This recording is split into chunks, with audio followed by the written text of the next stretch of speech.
চুলি বহুত বেছি পৰিমাণে হৰিছে নেকি? গৰমৰ দিনত যেহেতু বহুত বেছি পৰিমাণে উফি হয়, চুলিৰ গুৰিটো বহুত বেছি পৰিমাণে খজুৱাই থাকে, তাৰ ফলত চুলি বহুত বেছি পৰিমাণে হৰিবলৈ আৰম্ভ কৰে।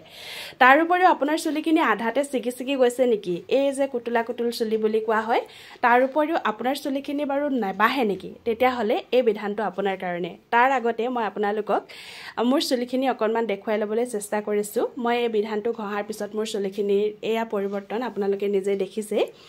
বহুত পুৰুষ শুভাকাংক্ষীয়ে মোক কয় যে নিজৰ চুলিখিনি প্ৰথমতে ভাল কৰি ল'বি, তাৰপিছত বেলেগক দিহা দিবি। পাৰ্লাৰলৈ নোযোৱাকৈয়ে ঘৰত থকা কেইটামান বস্তুৰে এনেকৈয়ে চুলিখিনিৰ যত্ন লওঁ সময় পালে, আৰু তাকে আপোনালোকক দেখুৱাওঁ। আৰু চুলিখিনি পাতল বুলি ক'ব পাৰে আপোনালোকে, কিন্তু চুলিখিনি মোৰ নহৰেও বহুত বেছি পৰিমাণে, আৰু চুলিখিনি বহুত বেছি পৰিমাণে দীঘলো হয়। আপোনালোকে চাগে দেখি গমেই পাইছে, চুলি পাতল ডাঠ সেইটো জন্মগত। মোৰ চুলিখিনি জন্মগতভাৱে পাতল, গতিকে ডাঠ কৰাৰ কোনো উপায় নাই। অলপ অলপ গজে, সেইটো নকওঁ, কিন্তু একেবাৰে যে বহুত বেছি গজি পেলাই চুলিখিনি ডাঠ হৈ যাব সেইটো নহয়। সেইটো আপোনালোকক মিছা কথা নকওঁ, কিন্তু চুলিখিনি যদি আপুনি ঘৰুৱাভাৱে যত্ন ল'ব বিচাৰিছে, তেতিয়াহ'লে এনেকুৱা ধৰণৰ ঘৰুৱা যতনবোৰে যথেষ্ট। মোৰ দৰে এনেকুৱা বহুতো মহিলা আছে যিসকলে পাৰ্লাৰলৈ গৈ পেলাই চুলিখিনিৰ যত্ন প্ৰত্যেক দিনাই ল'বগৈ পৰা নাই, বা মাহত এদিন যাবলৈও বহুত মহিলাৰ সময় নোলায়। গতিকে তেখেতলোকে ঘৰত কাম কৰি থকা সময়তে যদি চুলিখিনি এনেকৈ যত্ন লয়, তেতিয়াহ'লে চুলিখিনি বহুত ধুনীয়া হৈ থাকে। কাৰণো মন নাযায় সৌন্দৰ্য চৰ্চা কৰিবলৈ, কাৰণো মন নাযায় একোচা ধুনীয়া চুলিৰ গৰাকী হ'বলৈ। তেতিয়াহ'লে বলক বিধানটোলৈ আগবাঢ়োঁ। প্ৰথমটো উপাদান হৈছে দৈ গাখীৰ, আৰু দৈ গাখীৰখিনি ঘৰতে যদি প্ৰস্তুত কৰি থোৱা দৈ গাখীৰ হয় বহুতেই ভাল।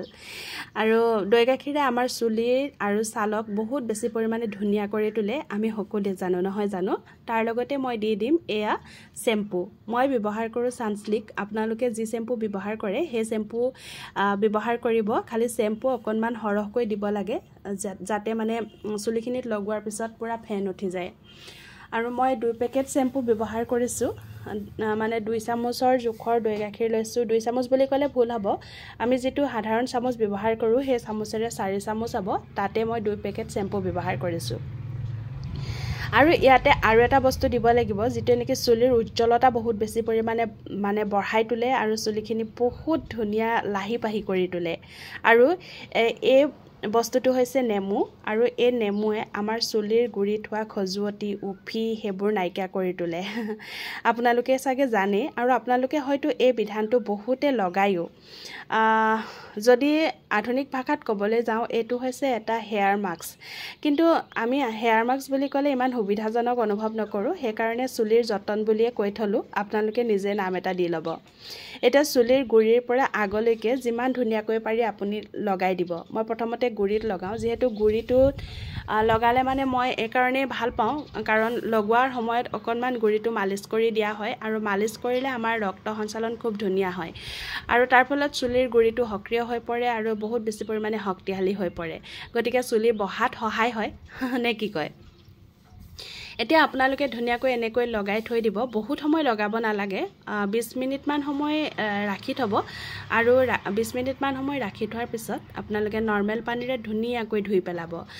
অকণমান দৈ গোন্ধ আহিব পাৰে, যদি আপুনি গোন্ধটো সহ্য কৰিব নোৱাৰে তেতিয়াহ'লে আপোনালোকে অকণমান চেম্পু আৰু ব্যৱহাৰ কৰিব পাৰে, কিন্তু চেম্পু ব্যৱহাৰ নকৰিলে খুবেই ভাল।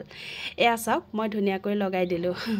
লগাওঁতে অনুভৱ কৰি আছোঁ মনতে, মই বুঢ়ী হ'লে এনেকুৱাই দেখা পাম চাগৈ, কাৰণ চুলিখিনি বগা বগা হৈ গৈছে। গতিকে চুলি পকিলে চাগে মোক এনেকুৱাই লাগিব নহয় জানো। ভৱিষ্যতটো নিজে চাই লৈছোঁ।